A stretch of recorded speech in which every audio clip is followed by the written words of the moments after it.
Bonjour, moi c'est Kevin Gomez. Aujourd'hui on va essayer de parler, plus globalement de DDD, mais avec moi plus spécifiquement de spécification, c'est le cas de le dire. Petit disclaimer, moi le DDD j'y connais que dalle. Je suis là parce qu'il y avait la lumière qu'on m'a proposé de venir parler de spécification et c'est uniquement dans ce cadre-là que je vais parler. J'ai pas de démarche vraiment contextuelle au DDD. J'essaie juste de comprendre le métier qu'on m'expose, ce que je veux implémenter. Et je vais essayer de faire les trucs les plus propres que je peux avec ça. C'est vraiment juste une approche développement pur, pas méthodologie, pas vraiment comme ça. Et ça, si vous connaissez pas, c'est les DD de la loterie. Voilà. Pour ceux qui voudront retrouver mes slides en ligne, il y aura des notes, vous aurez juste appuyé sur S et vous pourrez les lire. Normalement, tout est expliqué dessus. Et du coup, on va commencer. Le petit constat que j'ai fait, enfin que tout le monde fait, je pense, on le fait tous ici, c'est que les applications qu'on a tendance à faire sont de plus en plus complexes. Que ce soit des plateformes de vente ou des ERP ou tout ce qu'on fasse. C'est plus complexe tout simplement parce que les besoins de nos clients, les besoins qui sont exprimés, les métiers, leurs métiers, sont eux-mêmes complexes en fait. Du coup, c'est vraiment des contraintes qui sont dues à nos clients, qu'on va chercher à répondre en utilisant des langages qui vont être eux-mêmes de plus complexes. On a vu plein de nouveautés sympas qui sont arrivées dans PHP 7, plein de nouvelles features qui vont devoir nous aider à implémenter les besoins de nos clients. On a des outils, Composer, toute une stack complète de développement qui va venir. On a des design patterns qui vont émerger suite aux différentes expériences de tous les développeurs, qui vont nous permettre d'identifier des problèmes communs, de réutiliser, de discuter, de faire des applications qui vont être propres. Tout ça pour répondre toujours à des problématiques de complexité croissante des applications des clients. Plus sur un plan méthodologie organisationnelle, aussi bien dans l'entreprise directement que dans le code, on va avoir des méthodologies qui vont venir nous expliquer comment organiser les échanges avec les clients, comment mettre en place les patterns dans notre code, comment s'organiser. Tout ça toujours pour suivre sur la complexité, pour avoir une espèce de déchargement de la charge cognitive, je ne sais pas, qui serait induite par la complexité de ce qu'on nous demande. Puis ça se voit aussi, ne serait-ce qu'au point de vue du vocabulaire qu'on utilise. On a besoin d'un vocabulaire souvent qui soit dédié, le même que celui du client, tout ce qu'on parlait depuis ce matin d'ubiquitous language, qui est super dur à dire en fait. On a donc des vraies notions de programmation, enfin d'application web au sens large, un truc qui fait lourd, qui a de la gueule, par rapport à des websites, à des sites web, à des petits trucs qu'on pouvait faire sur notre temps libre en 2 heures avant. On a une notion prépondérante de métier, de business, de règles, d'un domaine, on a plein de vocabulaire qui vient se rajouter au-dessus du code lui-même, tout seul, pur. Donc on voit bien que maintenant, notre métier, en tant que développeur, c'est plus simplement de cracher du code, c'était déjà pas ça avant. Ça va être de cracher du code propre, solide, tout ça, mais avec un très fort focus sur le métier, sur les règles qui le régissent, sur le domaine de nos clients, et c'est sur ça, sur cette compréhension du domaine, sur cette retranscription dans un code clair, propre, qu'en tant que développeur, on a de la valeur. Et c'est sur ça que je vais essayer de réfléchir tout au long de cette présentation. Donc déjà, ces règles métiers, ma question c'est ça, qu'est-ce qu'on en fait dans notre code? On est développeur quand même, au final, on va chercher à retranscrire ce qu'on nous exprime, mais comment on fait? Tout simplement. Donc ces règles métiers, la première chose qu'on va vouloir en faire dans notre code, quand on va arriver à isoler une manière de les retranscrire, ça va être déjà de comprendre ce qu'on nous dit. On aura un product owner qui va venir nous exprimer un besoin, on aura un expert domaine, un expert du métier qui va nous dire, voilà, ça marche comme ça, plein d'échanges, plein de discussions avec des gens qui sont experts dans leur domaine, nous on ne l'est pas, et on va essayer de comprendre ce qu'ils nous disent. Première étape. La seconde, une fois qu'on aura réussi à comprendre ce qu'on aura acquis, ça va être de le retransmettre, soit dans de la documentation, soit à d'autres collègues quand ils vont revenir sur un morceau de code qu'on a vu qui exprime des règles métiers, sur un autre truc. Ou même, juste à travers notre code, on va le retransmettre de différentes manières, dans différents vecteurs. Puis bien sûr, certains de ces vecteurs, ça va être dans le code, carrément. Et une règle métier, la plupart du temps, je n'en aurai pas besoin à un seul endroit de mon application, mais à plusieurs. Je n'aurai pas envie de la dupliquer, de la copier-coller, de faire je sais pas quoi. Je vais vouloir réutiliser ma connaissance sans la dupliquer. Puis bien sûr, on aura aussi des règles métiers, des trucs qui ont du sens unitairement, fonctionnellement, qu'on va essayer de vouloir qu'on va vouloir combiner entre eux. Par exemple, je veux pour tel truc vérifier telle condition et telle autre condition. Là, on a combiné deux règles avec un et logique. On aura d'autres moyens de combiner avec des ou, avec des négations, avec ce genre de choses. Donc ça, c'est les objectifs qu'on se fixe et qu'on aimerait faire avec nos règles business. Dans du code. Mais comment on fait ça? Simplement. Quels sont les moyens, quels sont les patterns, quelles vont être les méthodologies qui vont me permettre à la fois d'exprimer tout simplement, d'exprimer simplement mon métier, celui de mon client, mais en code, de manière à respecter tous les principes solides, et ainsi de suite. Donc avant de commencer à vraiment parler code, on va donner un exemple de règles métier. Je travaille avec Pascal Martin dans une boîte qui s'appelle TI, pour The eBook Alternative, où on édite une plateforme de vente, de consultation, de distribution d'e-books en ligne, au sens très très large. Et une des fonctionnalités qu'on propose à nos clients, ça va être de lire un livre, ou un extrait de livre, ou quelque chose, dans un lecteur web, un web reader. Seulement, mon product owner m'a dit que ce web reader, les livres étaient compatibles avec ce web reader-là, sous deux conditions. Il fallait que ce soit des EPUB, et qu'en plus, ils ne soient pas protégés par Adobe DRM.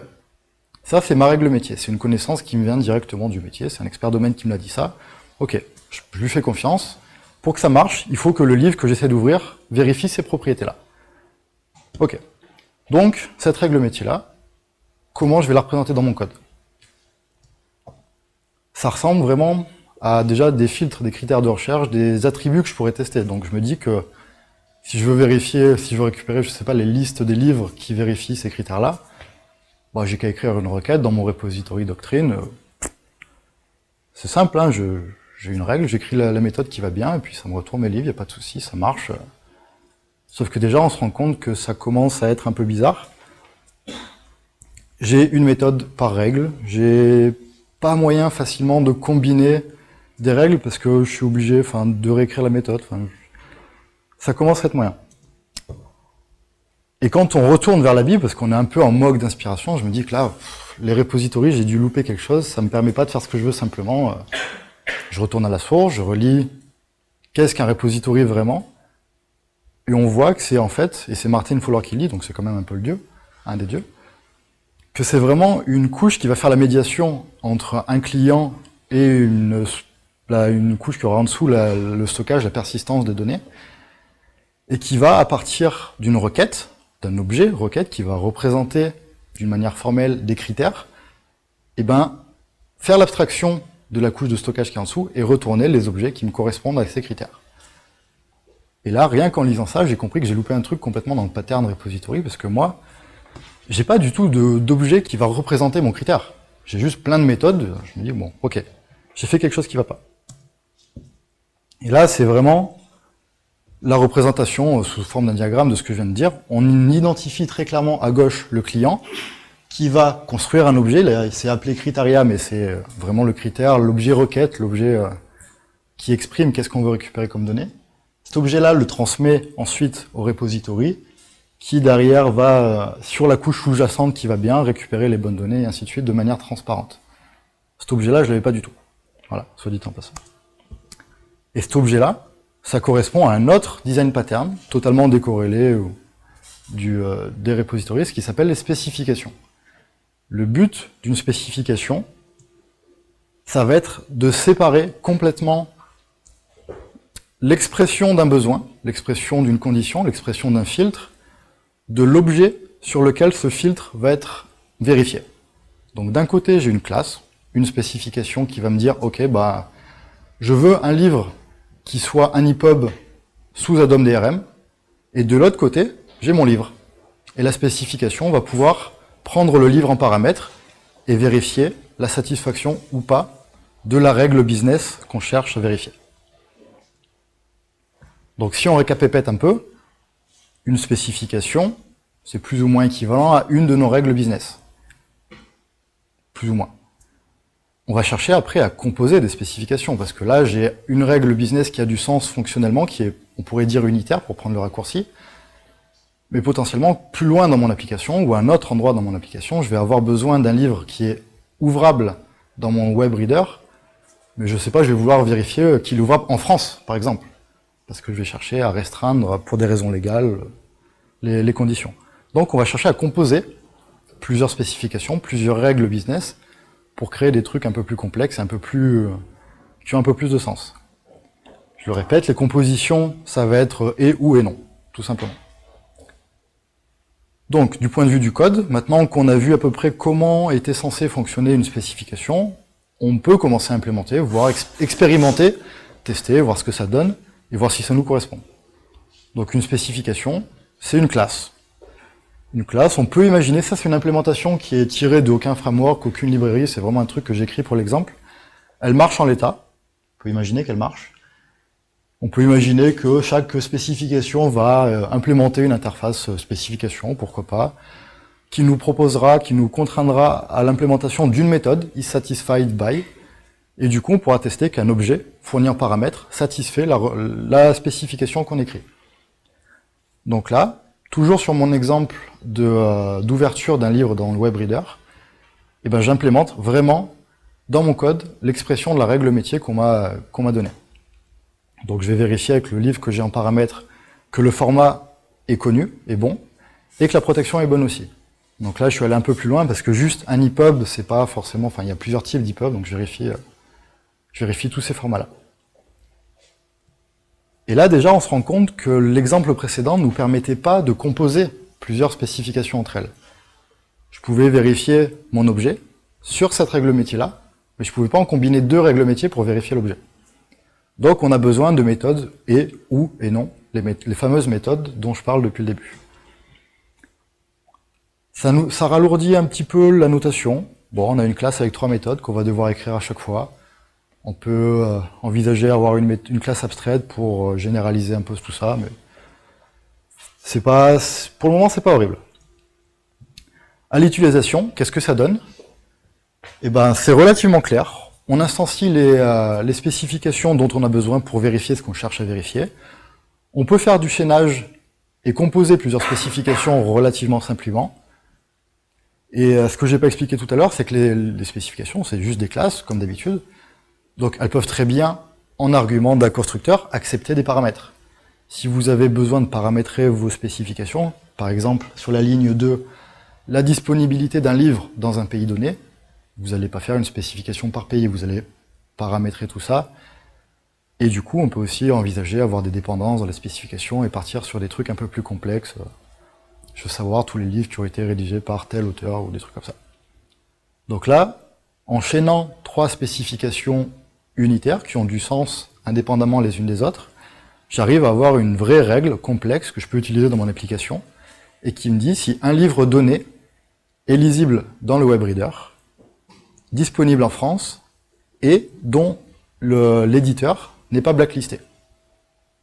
Et là, bien sûr, en sortie, j'aurai un booléen qui va me dire oui, non, le livre satisfait ou pas ton exemple, ta spécification, tes contraintes, ta règle métier, tout ce que tu veux. Donc ok, on est content, c'est cool, on a des classes, c'est solide, on peut les tester, on peut injecter les dépendances s'il y en a, on fait ce qu'on veut, c'est testable, c'est cool, unit testable en plus, ça va aller vite.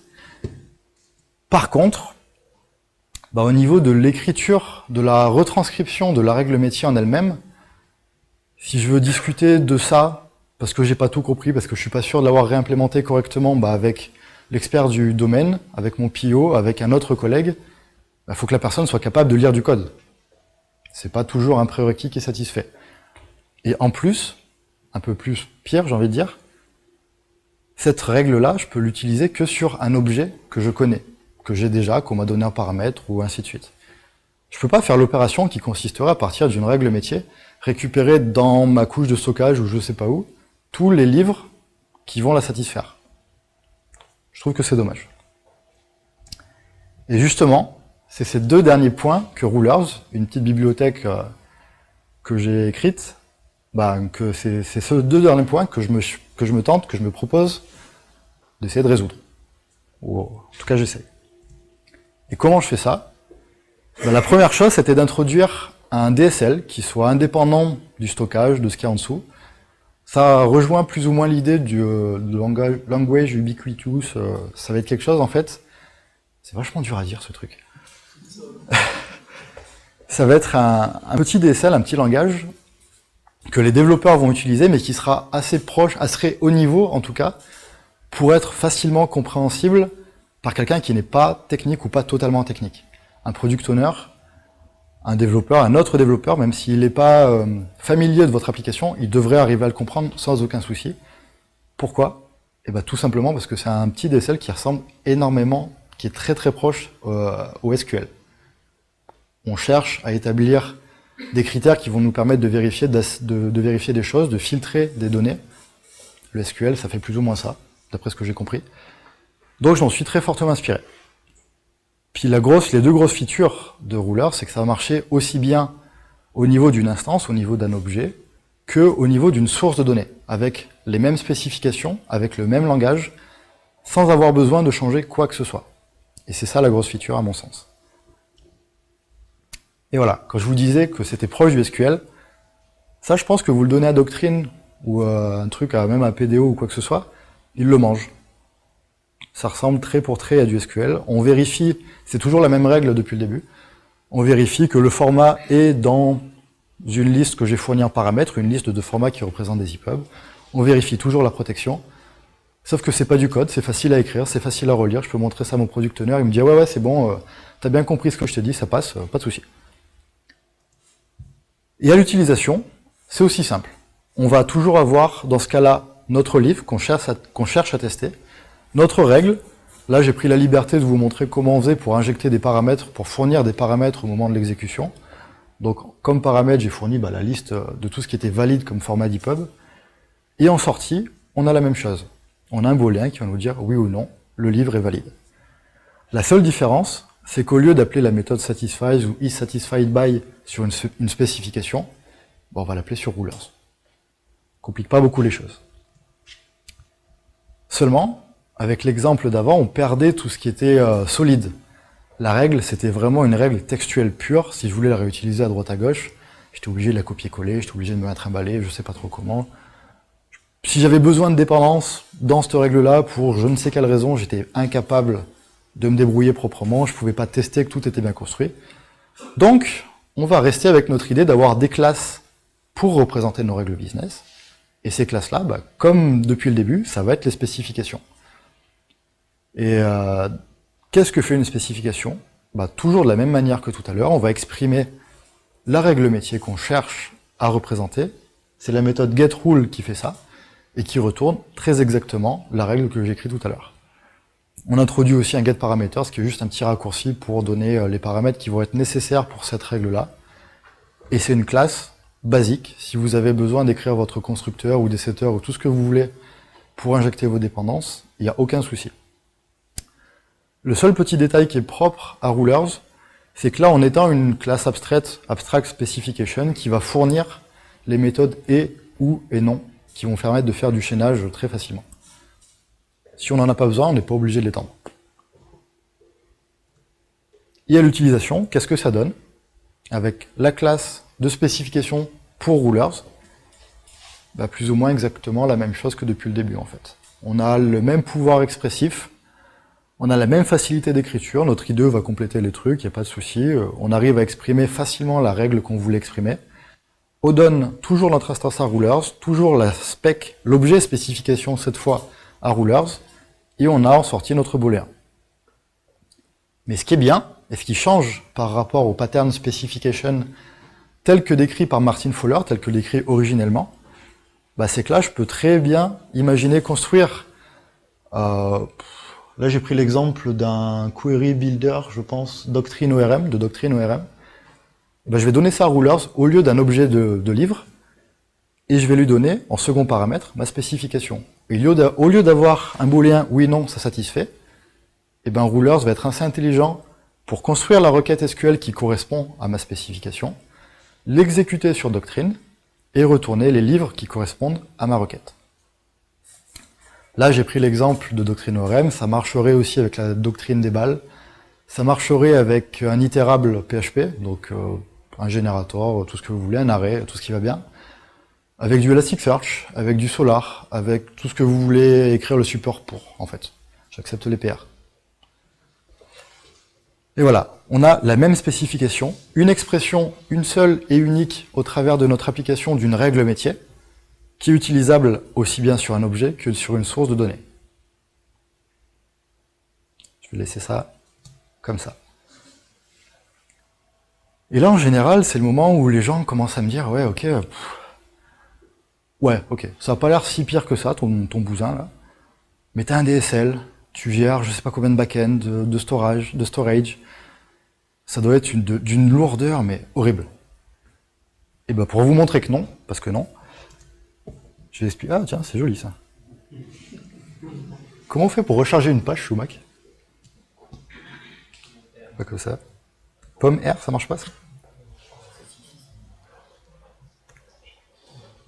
Tant pis, c'est pas grave. Ouais, c'est pas grave. En fait, Rulers, pourquoi c'est pas lent? On va faire sans les slides, ça va être bien. C'est pas lent parce que simplement, et je pense que vous en seriez douté tout seul, c'est un compilateur. On a créé un DSL, on va avoir en entrée des règles, l'équivalent d'un programme. C'était vachement mieux avec le slide quand même.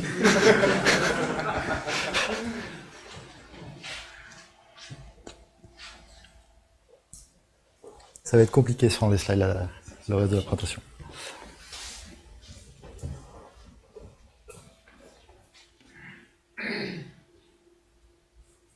Si vous voulez, je peux chanter en attendant. Allez. Non, spoiler, vous voulez pas.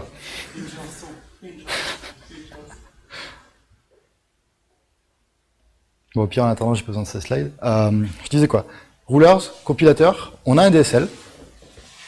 Ça marche toujours pas mieux, c'est pas grave. On a notre règle en entrée. Et ben, tout simplement, comme dans n'importe quel compilateur, la première étape qu'on va faire, analyse lexicale, analyse syntaxique, on va construire une petite représentation mémoire de notre règle, un AST. Et après, en fonction de la cible de compilation, donc en gros du moteur de stockage, de notre couche de persistance, eh ben on va compiler la règle vers le code SQL, le code PHP, la requête Elasticsearch qui va bien. Donc ouais, ok, la première fois que vous allez exécuter une petite règle, un petit truc métier, vous allez avoir un petit surcoût. Toutes les autres fois, perf native. Que ce soit pour des tests qui sont effectués sur des objets PHP, que ce soit pour des requêtes sur du Doctrine ou sur n'importe quoi, vous aurez quasiment zéro overhead. Le coût de construire la specification, le coût d'une instantiation d'objets, ça va, c'est pas énorme, et le coût des 3 appels qu'on doit faire à Rulers. Donc on a vraiment le beurre, l'argent du beurre, et je dirais pas le cul de la crémière, mais presque. Donc voilà. Ça, c'était un peu l'approche spécification, comment on arrive à représenter les règles métiers dans une application. J'essayais quand même de coller un petit peu sur le thème de la journée qui était le DDD. Mais on a quand même d'autres petits use cases qui peuvent être sympas, que je vais vous présenter à partir de maintenant. Le premier, je vais reprendre déjà l'exemple du repository que j'avais tout à l'heure. Je vais essayer de corriger quand même ce que j'avais fait comme implémentation. Pour rappel, on avait quelque chose qui ressemblait à ça. Dès que je voulais rajouter une règle métier, dès que je voulais récupérer quelque chose qui correspondait à une règle métier, en tout cas, j'avais une nouvelle méthode à écrire. Si je voulais, je sais pas, au runtime, en fonction de filtres qui lui étaient donnés ou de règles, je sais pas, dynamiques, ça aurait été encore un peu plus compliqué. Donc on va voir avec Rulers, et avec les spécifications plus particulièrement, comment on pourrait réécrire ce repository-là. Bah, c'est simple, on enlève toutes les méthodes et on remplace par celle-ci. Toutes les méthodes étaient là pour récupérer des données qui, plus ou moins, correspondaient à des règles, à des filtres métiers, en tout cas. Donc ces filtres, je vais les symboliser sous forme de spécification. Et après, j'ai besoin de une et une seule méthode qui va prendre une spécification en entrée, qui va la balancer à Rulers en ayant pris soin de construire un query builder, parce que là, je suis dans le cadre où je fais un appel sur du Doctrine ORM, je suppose. Et puis normalement, je peux faire l'hypothèse que toutes les données que je voudrais récupérer, je peux les récupérer comme ça. Bon. Après, comme le disait Mathieu ce matin, il faut rester quand même un minimum pragmatique. J'ai aucun intérêt à passer toutes mes requêtes sous ce format-là, sous un format de spécification. Dans une application, il y aura toujours des règles métiers qui seront intéressantes de convertir en spécification. Et il y aura toujours des requêtes qui n'ont pas vraiment de sens métier ou pour lesquelles une méthode suffit très largement. Et c'est plus rentable d'avoir ce genre de méthode-là, que ce soit pour l'impact sur la réflexion des développeurs, que ce soit pour la maintenance ou quoi. Donc, en général, un mélange dans un repository d'une méthode matching qui prend des spécifications de l'entrée et des méthodes un peu plus techniques qui vont récupérer un livre par son identifiant ou des trucs vraiment basiques sur lesquels Rulers n'a pas d'intérêt vraiment, ça se marie bien, ça se mélange bien, ça marche très très bien. Donc voilà, ça c'est les repositories et on voit qu'on arrive facilement à récupérer les données qu'on veut. Et là ce qui est bien, c'est que les spécifications, ça peut rester dans la couche du domaine, je suppose, alors que ça, on fait ce qu'on veut après et on n'a pas besoin de dupliquer tout notre code. Autre cas d'utilisation, là je m'éloigne mais totalement du DDD, ça va être les gros formulaires de recherche avec plein de filtres qui sont un peu chiants à gérer parce que déjà il faut avoir tout le formulaire, je sais pas, un form type par exemple, il faut ajouter chacun des champs qu'on veut, sur lesquels on veut filtrer, il faut avoir après dans notre couche d'accès aux données tout plein de if, est-ce que le champ a été donné? Ah bah oui, il faut que je génère du SQL alors. If, est-ce que l'autre champ a été donné? Ah bah je vais régénérer du SQL alors. Alors qu'on pourrait très bien imaginer, avec l'exemple qu'on a vu tout à l'heure, avoir une méthode qui prenne une spécification qui correspondrait à ma recherche, que moi je veux faire en tant qu'utilisateur de mon back-end, parce que ça c'est un back-end qu'on a chez T, qui nous permet de fouiller dans tout notre catalogue de livres.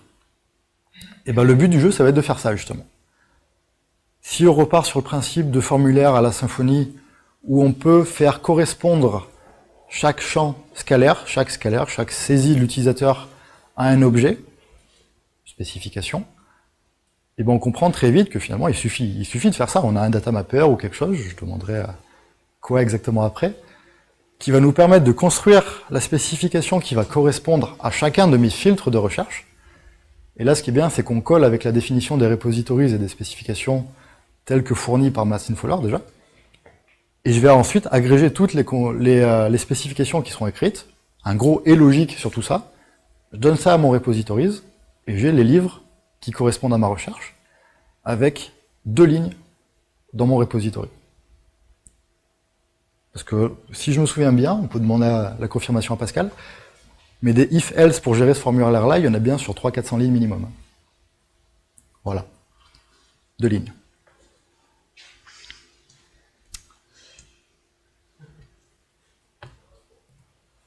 Ok. Second cas d'utilisation, cas réel, ça va être Wallabag. Pour ceux qui connaissent pas, c'est un espèce de petit outil, de petit site sur lequel on peut balancer des liens d'articles qu'on a envie de lire, mais plus tard, parce qu'on n'a pas le temps tout de suite, on est tous des développeurs super occupés. Et mon cas, justement, c'est que moi, plus tard, c'est souvent des moments où je lance des tests, où je me bois un petit café, où j'ai juste 5 minutes pendant lesquelles je veux lire un article, mais j'ai vraiment que 5 minutes, j'ai pas envie d'y passer 20 minutes. Et la feature que ne proposait pas Wallabag à l'époque, c'était un moyen visuel, simple, d'identifier les articles qui me prendraient moins de 5 minutes à lire. Il y a une petite information quelque part, estimated reading time 5 minutes, mais j'avais du mal à la voir, il me fallait une vignette très simple, très rapide. Et du coup, le cas d'utilisation, ça va être ça. Essayer d'ajouter dans Wallabag, c'était open source, c'est open source toujours, un moyen pour moi en tant qu'utilisateur de donner mes règles qui vont servir à taguer les entrées que je donne. C'est des règles qui seront évidemment communes propres à chacun des utilisateurs.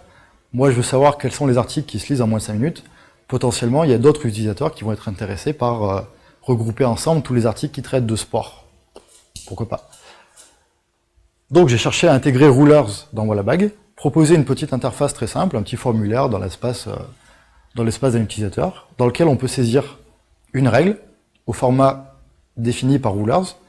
Et là où les gars de Wallabag ont été très contents, c'est que le format était super simple, eux le connaissaient déjà, ils savaient faire du SQL. Rédiger la FAQ pour les utilisateurs non techniques, c'était très très simple aussi. Il y a très peu de choses à expliquer, mine de rien, c'est du SQL super simplifié. Et quand je leur ai dit qu'on pouvait faire ça, rajouter des tags en fonction de règles définies par les utilisateurs, et que pour eux ça serait 200 lignes de code dans leur appli, ils m'ont dit « Ouais, on prend ça, on prend ça ». Donc ils étaient contents. Ce qu'on a dû rajouter pour l'occasion, bien évidemment, ça a été toute la couche de validation pour vérifier que les règles étaient bien valides, vérifier qu'on ne duplique pas les tags, ce genre de choses. Et donc, très simplement, moi, en tant qu'utilisateur, je donne mes règles, je donne les tags qui vont correspondre à mes règles, et quand j'ai une pause au bureau, je peux facilement retrouver les articles que je peux lire pendant cette pause-là. Ça, c'est une PR qui a été ouverte avant le forum PHP, ça a été mergé juste après. Ils en sont contents, ça s'utilise bien. Et c'est, je crois que le premier projet open source dans lequel Rulers a été intégré. Après, des use cases autres que ceux vraiment purement design pattern, purement DDD. C'est vraiment dur comme truc. On peut en imaginer plein. Le premier là qui me vient à l'esprit, mais il y en a, je suis sûr, plein d'autres, ça va être celui des applications e-commerce, dans lequel il y a souvent des règles qui vont permettre d'attribuer ou de vérifier l'utilisation de coupons de réduction. On peut très bien imaginer un utilisateur un peu administrateur qui va arriver sur son compte Magento et qui va dire, ok, bah là, pendant le mois prochain, tous les utilisateurs qui font une commande avec au moins un élément qui vient, je sais pas, du rayon sport, eh ben on va leur envoyer un mail en leur disant qu'ils ont 5% de réduction.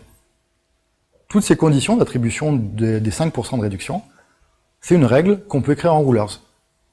Et cette règle d'application-là, cette règle d'attribution du coupon, du coup, vu qu'on va pouvoir la saisir dans l'administration, qu'on va pouvoir la vérifier dynamiquement, ça ne requérera jamais l'intervention d'un développeur. C'est tout bénef pour les administrateurs, ils ont besoin d'aucune aide d'un technique, ils sont complètement indépendants là-dessus.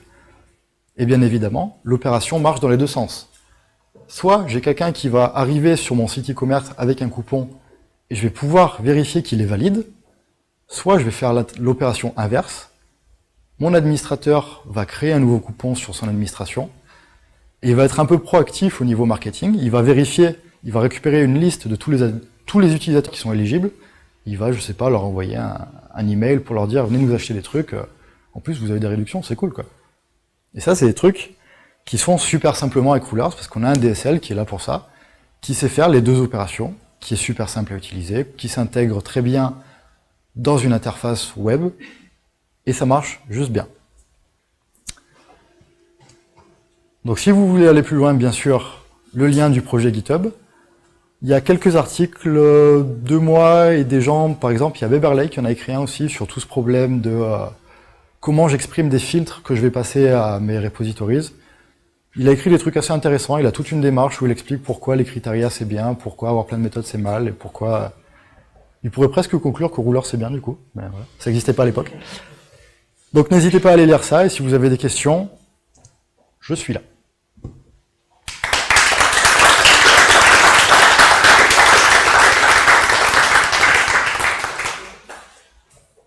Je sais pas si on a du temps ou pas, je pense que oui. Ouais.